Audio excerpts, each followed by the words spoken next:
আজকে সমাজে দেখেন বাবা কি সন্তানকে কি ভয় পায়?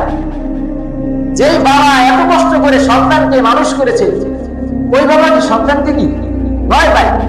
সন্তান সামান্য 20 বছর হলে কি সন্তানের লাগে একটা কথা বলে, সন্তান যদি ঝাড়ি মারে, যদি আবার রাত হয়ে ঘর থেকে চলে যায়। আমার অনেক সময় সন্তানকে যদি নেশা করে থাকে, গাঁজা ইয়াবা হয়ে থাকে, সন্তান কি ডাইরেক্ট বাবার গায়ে হাত তুলতে বাধ্য হয়। যে সন্তানগুলো আজকে আপনাদের কি উপহার করতেছে, মারধর করতেছে, ভাবতে হবে যে আপনার মতো বাবার গাফলতির কারণে কি আপনার সন্তানের এই অবস্থা। বাবা ভালো হলে কি সন্তান 100% ভালো হবে। আর আপনার সন্তান যদি দেখুন নেশা কর, ইয়াবা কর, বিড়ি সিগারেট খায়, ভাবতে হবে আপনার কি কোনো গাফলতি আছে। অপরকে দোষ দিয়ে লাভ নেই, নিজের দোষের দিকে তাকাবেন যে আমি আমার সন্তানকে মানুষ করতে পারি না, আমি ব্যর্থ। আপনি কি ব্যর্থ এটা আপনার ভাবতে হবে। তাহলে একটা মানুষ চাইলে একটা সন্তানকে অবশ্যই মানুষ করা সম্ভব। ওই সন্তানকে যদি ছোট্ট থেকে কঠোর অবস্থায় রাখতেন, আদরের সময় আদর, পড়ার সময় কি পড়া, চাপ দিয়ে নামাজের সময় নামাজ পড়তে যদি আপনি শাসন করতেন, আপনি সেটা না করে সন্তান যখন আজকে দেখেন, বাস্তব কথা দেখেন, আজকে ছোট্ট বাচ্চা যখন মার পেট থেকে ভূমিষ্ঠ হয়, সন্তান 1 বছর বয়স হয়ে যায়, 1 বছর হওয়া লাগে না, সন্তান কি মায়ের দুধ খেতে চায় না, খাবার খেতে চায় না। আমার আপনার মতো কি মা বাবা এই সন্তানকে একটা মোবাইল ছেড়ে দিই, তারপর কি ছেড়ে দিয়ে একটা গান ছেড়ে দিই, অথবা কি একটা গজলে ছেড়ে না। গজল তো প্রশ্নে আসে না, গজল কি ছাড়াই না, ওয়াজ মানে শোনেই না। একটা গান ছেড়ে দেয় কি সন্তান জানে কি কান্না থামায়। কি আপনাদের সমাজে মনে নাই? আপনাদের সমাজে নাই এমন? বাবা বাবা রয়েছে বহু, প্রত্যেকটা ঘরে ম্যাক্সিমাম 1000-1-2টা ঘরে কি ভালো থাকতে পারে, ইল্লা মাশাআল্লাহ। কিন্তু এই বাচ্চাগুলো কান্না করে দিয়ে কি আজকে মোবাইল ছেড়ে দেয়, যে বাচ্চা কান্না করবে না, যাক আমি একটু আমার কাজ করতে পারবো, আমি গোসল করতে যাইতে পারবো, আমার যত কাজ রয়েছে সে অবস্থা আমি একটু জিরাইতে পারবো, রেস্ট নিতে পারবো। মোবাইল ছেড়ে দেয়, বাচ্চা কান্না থামায়। আরে যুবক ভাই, পর্দার অন্তরালের মা, যে সন্তানের জন্য আজকে মোবাইল আপনি ছেড়ে দিলেন, এই সন্তান সামান্য 1 বছর না 2 বছর হলেই দেখবেন আপনার মায়ের কথা কি শুনবে না। কারণ এই মোবাইলে কি তাকে দেখাই দিতেছে, মোবাইলে তাকে শিখাই দিতেছে। কেমনে শিখে? তুই সন্তান দেখবেন আজকে কি ইউটিউবে গিয়ে ভয়েস দিতে পারে।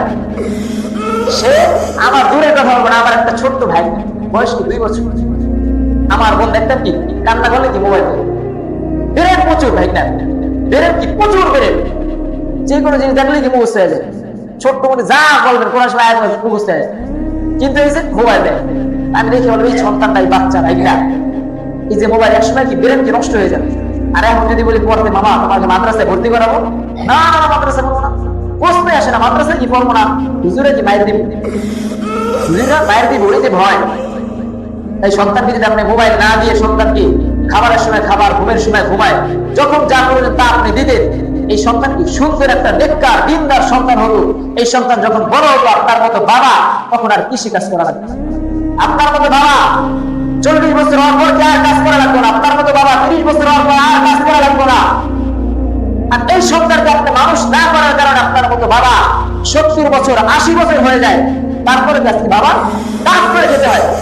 ব্যর্থ টাকা গাফলতিকার আপনার মতো মা বাবা, যদি আপনার মতো মা বাবা ওই সময় ছোট্ট থেকে যদি পরিকল্পনা করে যদি সন্তানকে মানুষ করতেন, যাক সন্তান মাদ্রাসায় পড়া বাদ দিলাম, স্কুলে পড়ে কি দিনদার বানাইতে, বাবা তুমি যাই করো। এই যে আমার বাবা আমাকে সবসময় বলবো, সারাদিন যা করো, যত সময় নষ্ট করো, কোনো কিছু বলবো না, নামাজের সময় কি আমার ফোন তোমার কাছে কি চলে যাবে, বাড়িতে গেলে কি নামাজের 5 মিনিট আগে ডাইরেক্ট একটা ফোন দিবে।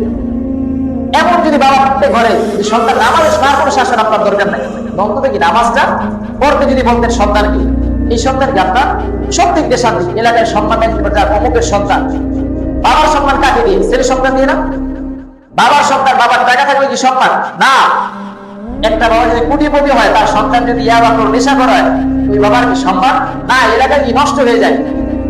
আর সন্তান যদি একটা পড়ালেখা মাস্টার হয়, বিসিএস পাস, সব দিক দিয়ে সেরা হয়, এই সন্তানের কারণে কি বাবা বুক ফুলে কথা বলতে পারে সমাজে সবচেয়ে সেরা মা হিসেবে বাবা কি না, ছোট্ট ছোট বাচ্চারা কি মাছ ধরে।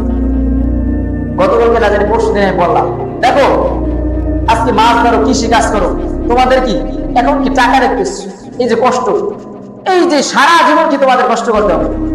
আর যদি তোমরা সামান্য 5 বছর 10 বছর যদি কষ্ট করতা, সামান্য একটু পড়াশোনা, হ্যাঁ বাপ মা ত্যাগ করতে হয়, দূরে গিয়ে পড়তে হলে কি বাপ মা ত্যাগ করতে হয়, মা বাবার কষ্ট মায়া লাগে। যখন সন্তান এই যে মাদ্রাসা অনেক সন্তান চলে যায়, এই যে মাদ্রাসা খুলে দিচ্ছে, যে কতগুলো আমাদের এলাকার সন্তান কি যখন ঢাকাতে পড়তে যায়, মা বাবাকে বিদায় দিয়ে যখন চলে যায়, সন্তানের কি খুব কষ্ট হয়, কাউকে কি প্রকাশ করতে পারে না যে এই সন্তান মা বাবার মুখ খালি করে যখন মাদ্রাসায় যায়, মাদ্রাসায় যখন ভাত দেয়, আলু ভর্তা দেয়, প্রত্যেক দিন যখন আলু ভর্তা ডাল খাবার দেয়, অনেক সময় ভাতের মধ্যে পোকাও থাকে, সুন্দর খাওয়াও না, তরকারির একটু তাও আবার ভাগেও পাওয়া যায় না, অনেক সময় তরকারি ছাড়া শুধু ডাল দিয়ে খাবার খাওয়া লাগে। এই সন্তানটা এত কষ্ট করে মাদ্রাসায় পড়ে, এই সন্তান যখন হাফেজ কোরআন হয়, আলেম হয়, এই সন্তানের কি সারা জীবন কোনো চিন্তা আছে? নাই। তার রিজিক সারা পৃথিবীর মধ্যে যেদিকে দেখাবে ওই সন্তানের কি রিজিক সেদিকে। আর যে সন্তানটা আজকে 3 বেলা মার বাবার কাছে গোস মাছ সবসময় খাইলো, পড়ালেখা করলো না, ওই সন্তান কি কোনো ভ্যালু নাই। আজকের মতো আপনার মতো মা বাবা যদি চিন্তা করতেন, যাক আমার সন্তানটা মানুষ হোক, নামাজি হোক, আমার সন্তানও নামাজ পড়বো, আমিও নামাজ পড়বো।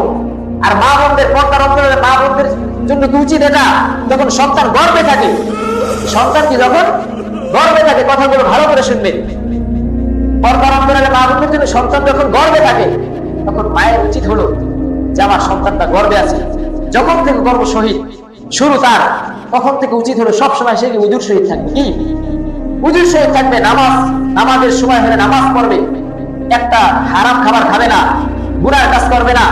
কারণ এই গর্ভ অবস্থায় যদি মা কোনো খারাপ কাজ করে, কোনো মহিলার সাথে ঝগড়া করে, এই সন্তান খোদার কসম খেয়ে বলি এই গর্ভ থাকা অবস্থায় মা যদি চুরি করে, বাবা যদি চুরি করে, এই সন্তান ভবিষ্যতে চোর হবে।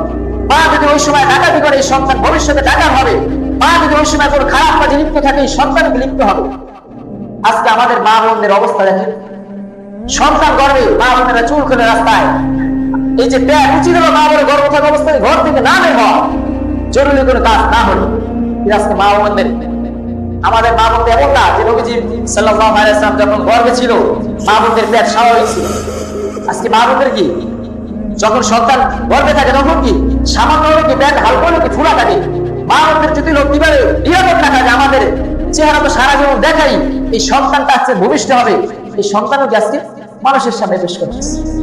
আবার এই সন্তান যখন দুনিয়া আসে, মা বোনেরা দেখেন কি করে, সারা এলাকার মানুষ খবর পায়, পুরুষেরা যায়, মহিলারা যায়, সবাই গিয়ে যদি দেখে ভালো, বললাম এত সুন্দর পোলা, বলে না? এই যে শব্দটা বললো এত সুন্দর পোলা, এই যে একটা নজর, সবাই কেউ তো ভালো নজরে বলবো না, কেউ যদি খারাপ নজরে বলবে, কি কষ্ট হবে। নাম রাখেন, ভালো নাম রাখবে তা না। এই যে অনেকে নাম রাখে সন্তান হলে গোলাম রাখবে, গোলাম রাব্বি না রেখে রাখে কি রাব্বি। আচ্ছা, রাব্বি নামের অর্থ কি? আল্লাহ। রাব্বি নামের অর্থ আল্লাহ। আচ্ছা, যদি একটা বান্দাকে বলা হয় রাব্বি এদিকে আসো, অর্থ আল্লাহ এদিকে আসো, একটা মানুষকে যখন আপনি আল্লাহ বলেন, আপনি শিরিক হবে না? সন্তান যখন সময় সংক্ষেপ, যার কারণে বিস্তারিত বোঝানোর কি সময় হয় না। এই যে রাব্বি নাম যখন রাখেন, আপনার সন্তানকে যখন মানুষ দেখবে প্রত্যেক সময় তার প্রতি লানত আল্লাহর পক্ষ থেকে হতে থাকে। রাব্বি নাম, তারপর অনেকের নাম রয়েছে গোলাম মুস্তাফা, নাম তো অনেক ভুল নামে রাখেন, আলেমদের কাছে যান না। গোলাম মুস্তাফা নামের অর্থ কি? নবীজির বান্দা। আচ্ছা, নবীজির কি কোনো বান্দা হয়? নবীজির উম্মত হয়। বান্দা কি একমাত্র আল্লাহর হয়? তা সন্তান হলে কি কত কিছু আমাদের কাজ করবো, আমরা কি এগুলো জানি না, জানলে অনেক মানি না।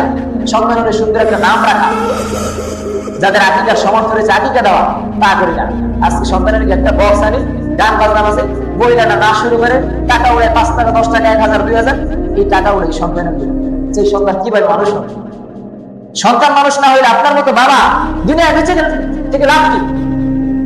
আপনার মতো বাবা যে সন্তানকে আপনি জন্ম দিলেন, এই সন্তানকে আপনি মানুষ করতে পারেন নাই, তাহলে আপনার মতো বাবা দুনিয়া থেকে লাভ কি?